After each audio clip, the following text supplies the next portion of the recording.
નીકળી છે, આજે દાંતા પહોંચી છે અને જે યાત્રા જન આક્રોશ અને પ્રજાના પ્રશ્નો, ખેડૂતોના પ્રશ્નો લઈને નીકળી છે. સર, મહત્વના કેવા પ્રશ્નો રહ્યા છે? જનયાત્રાનો મુખ્ય શું ઉદ્દેશ રહ્યો છે, શું કહેવામાં? જન આક્રોશ યાત્રાનો મુખ્ય ઉદ્દેશ સમગ્ર ગુજરાતમાં ફિક્સ પગાર આઉટસોર્સિંગ કોન્ટ્રાક્ટ સિસ્ટમની નાબૂદી થાય, ગુજરાતમાં ખાલી પડેલા સરકારી પદોમાં ભરતી થાય, બેરોજગારી મોંઘવારીના સવાલનું સમાધાન થાય અને ઉદ્યોગપતિ પૂંજીપતિઓના જેમ દેવા માફ થયા એમ ગુજરાતના પ્રત્યેક ખેડૂતના, જેને જગતનો તાત કહીએ છીએ, એ આજે પાયમાલ બન્યો છે, દેવાના ડુંગર તળે છે. એ ગુજરાતના એક એક ખેડૂતના દેવા માફ થાય, આ પ્રશ્નો લઈને જન આક્રોશ યાત્રા નીકળી છે અને સમગ્ર વિસ્તારોમાં જ્યાંથી પણ યાત્રા નીકળી છે જબરદસ્ત રિસ્પોન્સ અમને મળી રહ્યો છે. ખાસ કરીને ગુજરાતમાં જે દારૂબંધીની બાબત છે એના કઈ રીતે જોઈ રહ્યા છે અને શું આનો ઉદ્દેશ થયો, કઈ રીતે નિકાલ થવો જોઈએ? ગુજરાતના 33 જિલ્લામાં 250થી વધારે તાલુકામાં રાજ્યના ગૃહ વિભાગની સંપૂર્ણ રહેમ નજર તળે છડેચોક બેફામ દારૂના અડ્ડા ચાલે છે, જુગારના અડ્ડા ચાલે છે, કૂટણખાણા ચાલે છે, ડ્રગ્સનો કાળો કારોબાર થાય છે. મેં થરાદના ઢીમામાં મહિલાઓએ કરેલી ફરિયાદના પગલે પોલીસ સ્ટેશન ગયો હતો.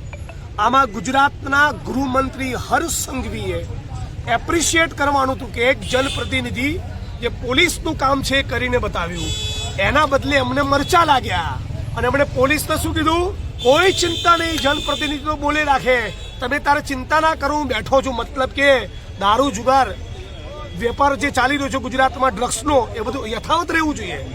અમારે પોલીસને એવું કહેવું જોઈએ, કોઈ પણ ચૂંટાયેલો જનપ્રતિનિધિ કોંગ્રેસનો હોય, ભારતીય જનતા પાર્ટીનો હોય, એ ગુજરાતમાં ચાલી રહેલી કોઈ પણ ઇલીગલ એક્ટિવિટી ધ્યાન ઉપર લાવશે તો કડક પગલાં ભરીશ.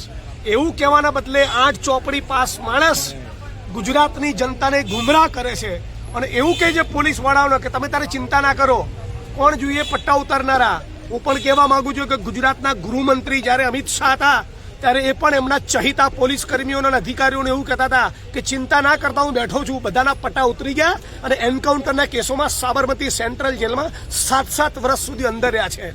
જે પોલીસ કોન્સ્ટેબલો, જે હેડ કોન્સ્ટેબલો, જે પીએસઆઈ, જે પીઆઈ અને રડ્યા ખડ્યા 2-4 નોન કરપ્ટ ઇન્ટેગ્રિટીવાળા સ્પાઇનવાળા આઈપીએસ અધિકારીઓ છે, એમના પરસેવા, એમની મહેનત, એમની નિષ્ઠાને હું સલામ કરું છું. પણ જે ભ્રષ્ટ છે એ તો જેલના સળિયા પાછળ જવા જ જોઈએ, એમના પટ્ટા ઉતરવા જ જોઈએ. અને ગુજરાતના ગૃહમંત્રીને પણ કહેવા માંગુ છું કે તમારામાં બહુ પાણી હોય તો અત્યારે અંબાજીના ધામ પરથી બોલું છું. આજે પણ લોકોએ ફરિયાદ કરી કે હિન્દુઓની આસ્થાઓનું પ્રતીક એવું અંબાજીનું મંદિર, એના 2 કિલોમીટરના રેડિયસમાં અહીંયા પણ રાત દિવસ છડેચોક દારૂના અડ્ડા ચાલે છે. દ્વારકા, સોમનાથ, સાળંગપુર, હનુમાન, ડાકોર, વડતાલ સ્વામિનારાયણ સંપ્રદાયનું મંદિર, તમામ હિન્દુ ધર્મના મંદિરો, સ્થાનકોની 2 કિલોમીટર 3 કિલોમીટરની ત્રિજ્યામાં દારૂના અડ્ડા ચાલે છે.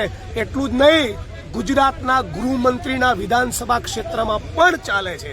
બહુ પાણી હોય તો ફાંકા ફોજદારીના બદલે આ બધા દારૂના અડ્ડા બંધ કરીને બતાવો અને જવાબ આપો ગુજરાતની જનતાને કે કોના પાપે ગુજરાતના દરિયાકાંઠે 64,000 કરોડનું ડ્રગ્સ છેલ્લા 5 વર્ષમાં ઉતર્યું.